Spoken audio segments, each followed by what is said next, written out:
नमस्कार मंडळी, हे पहा गेट उघडलं आणि गेटच्या बाहेर आले तर इथं माकडे दिसत आहेत. खूप दिवसाने अशी माकडं आमच्याकडे आले बघा. कधी येत नाहीत जास्त शक्यतो करून, पण आज दिवसभर ते इथंच आहेत म्हणून म्हटलं एक व्हिडिओ बनवावा. तर त्यांचा व्हिडिओ बघा, कधी घराच्या समोरच आहेत ते आणि दिवसभर वरती स्लॅबवरती त्यांच्या बसलेले होते. उडी मारतात बघा, येतात जातात, खालवर करत आहेत. दारात बघा तुळशीची रोपं कशा पद्धतीनं आलेले आहेत. न लावता आलेली ही तुळशीची रोपं आहेत आणि ह्याचं वैशिष्ट्य म्हणजे ही काळी अशी काळपट कलरची पानं आहेत या तुळशीची आणि अत्यंत शरीरासाठी चांगली असते. त्याला बघा मंजुळा यायला लागलेल्या आहेत. त्या बघू शकता मंजुळा. आणि या मंजुळा काय होतात, वाऱ्याने इकडे तिकडे जाऊन पडतात आणि पडल्यानंतर मग अशी बघा छोटी छोटी रोपं त्या ठिकाणी नवीन तयार होतात. बघा तुळशीचं रोप आहे. अजून भरपूर रोपं या ठिकाणी आपल्याला पाहायला भेटतील. या ठिकाणी अशी रोपं आलेली आहेत. याच्यावरती औषध मारायचं होतं तणावरती, परंतु औषध मारलेलं नाही कारण की तुळशीची रोपं भरपूर आलेली आहेत बघा, बघू शकता तुम्ही. आणि मला या ठिकाणी एक तुळशीचं गार्डनच करायचं आहे. मला तुळशीचं गार्डन पावटा लावलेला आहे त्या ठिकाणी बघा, आलेला आहे चांगला. फुलाचं झाड लावलेलं आहे, कोणतं आहे ते मला पण माहीत नाही.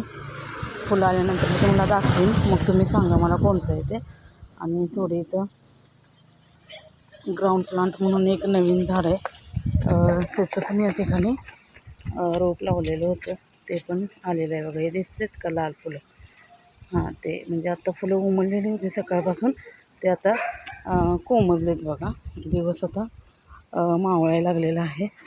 5-5:30 वाजत आलेले आहेत. अजून बघा या ठिकाणी माकडं दिसत आहेत आपल्याला बघा. बघू शकता तुम्ही कशा पद्धतीने महाराजासारखे बसलेले आहेत. बरोबर आहे, ते पण महाराजाच आहेत. त्यांचा पण अधिकार आहे या पृथ्वीवरती, या सृष्टीवरती, आणि तो आपण मारला न पाहिजे, तो त्यांना दिला पाहिजे. पण परत एकदा तुळशीकडे वळूया.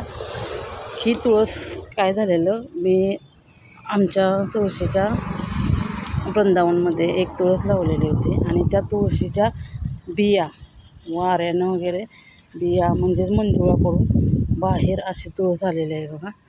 तुळस ही अतिशय उपयुक्त आणि फायदेशीर वनस्पती आहे. तिचं महत्त्व असं की अशा जर मंजुळा पडून आपोआप तुळस आली आपल्या अंगणात तर असं म्हणतात की भरभराटीचं लक्षण असतं ते.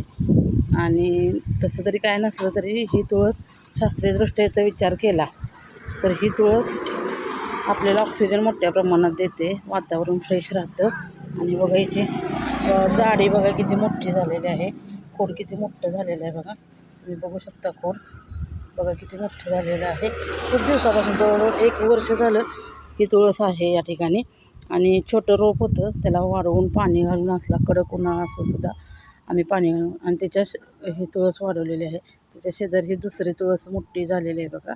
आणि आता छोटी छोटी रोपं या ठिकाणी आलेले आहेत हे अशा पद्धतीचे. ही पण मला जगवायची आहेत आणि मोठं तुळशीचं गार्डन बनवायचं आहे. तर माझा हा व्हिडिओ तुम्हाला कसा वाटला, लाईक करा, शेअर करा, कमेंट करा. धन्यवाद.